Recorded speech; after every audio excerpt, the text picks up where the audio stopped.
Good morning, everybody. Welcome to Mortal Gaming. This is me again, Marvin, and we're now here for another video for Ragnarok Origin.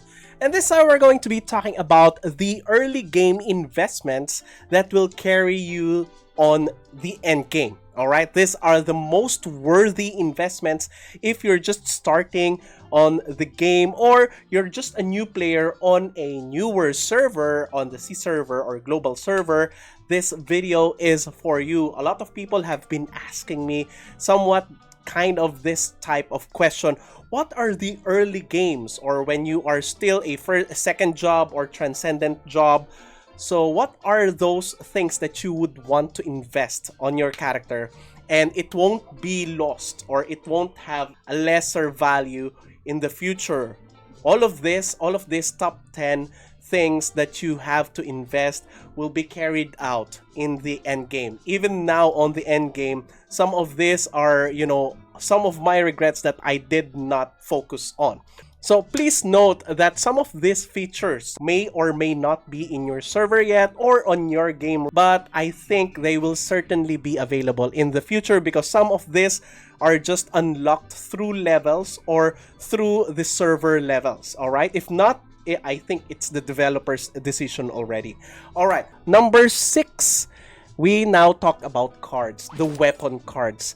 The weapon cards are one of the most valuable things that I have invested my Zenny on, and until now, of course, I'm using. So the number one, and in my opinion, the number one would be Strophe. There's a lot of demon in game, particularly if the glass time will be opened in your server or in your game, you would use the Strophe card almost all of the time. And until now, we're using the Strophe card even on our Temple of Nightmare, on our MVPs. The Strophe card is prominent in all of the card combinations. So number 2 is Goblin. Okay, Goblin, the need for Goblin card has been increased since the Doram that was just introduced in our region is Brute. It is small and brute. Aside from that, there's a lot of brutes in game, even on the bosses, so you would need this. Okay, this is number 2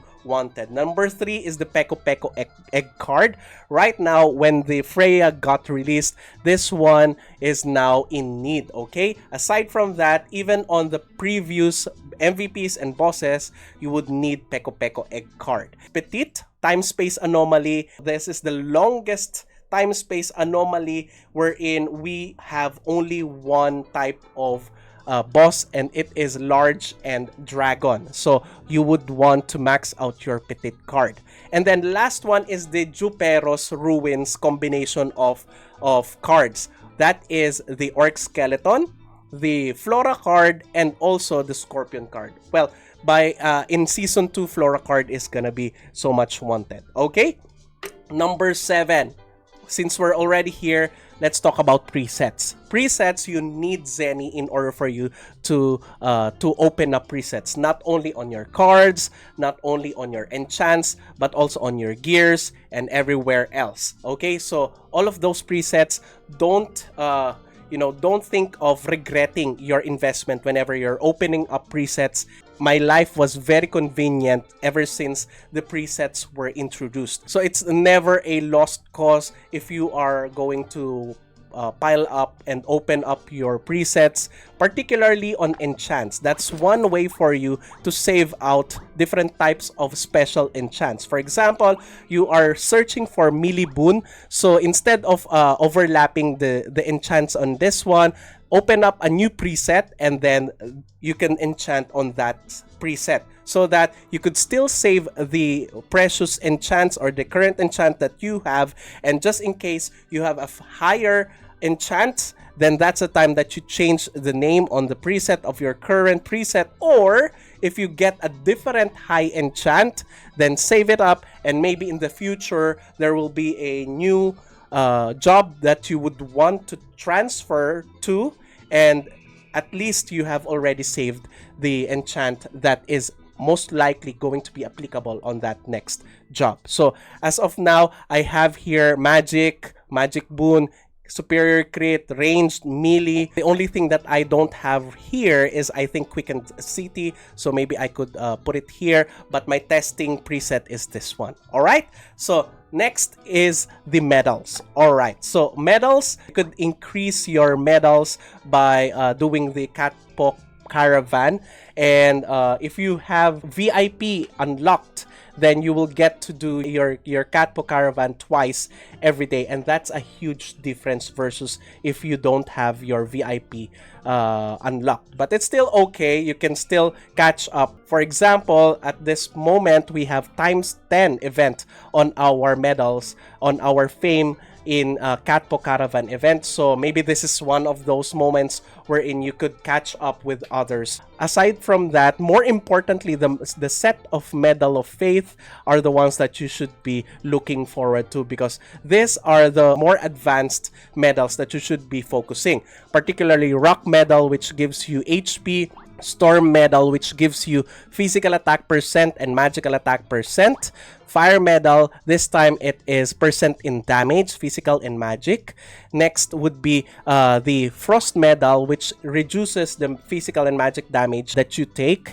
And then Spring Water Medal for PvE stats, and Medal of Innocence for PvP stats. Okay, so take note when you are upgrading here, some of the medals here are only applied to pets, so please take note. Particularly Green Medal, this one can only affect pets. The Medal of Loyalty only affects pets too, and Medal of Gratitude. All right, so maybe you're asking me, why did I put so much level on Medal of Loyalty? Because for PvE, this is very important since I have the Antasha Beta, and Antasha Beta's attack is copied 30%, okay, of its physical attack and magical attack gets inherited by your character. So if you're wondering how could I reach 20,000 physical attack, well, technically 4,000 of that physical attack is inherited from Antasha Beta. So that is one of those niche reasons why you should be leveling up Medal of Loyalty. If you're not planning to get Antasha Beta, then don't focus on Medal of Loyalty. Okay, next would be the experience. Of course, this is one of those investments that you should also be focusing on. I've already mentioned this on multiple times on a lot of guides that I have made.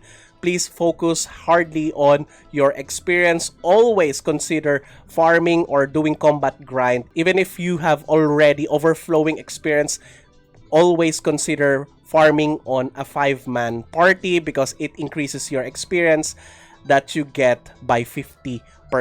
All right, and last but not the least, the mount traits. Okay, the job mount traits give you a lot of stats. So not only this wherein you level it up, but take note, when you level it up to level 40, you get a total of 1,200 score on each of your traits here. If you can max that out, it will be around 300 physical attack and magical attack. That's a lot, right?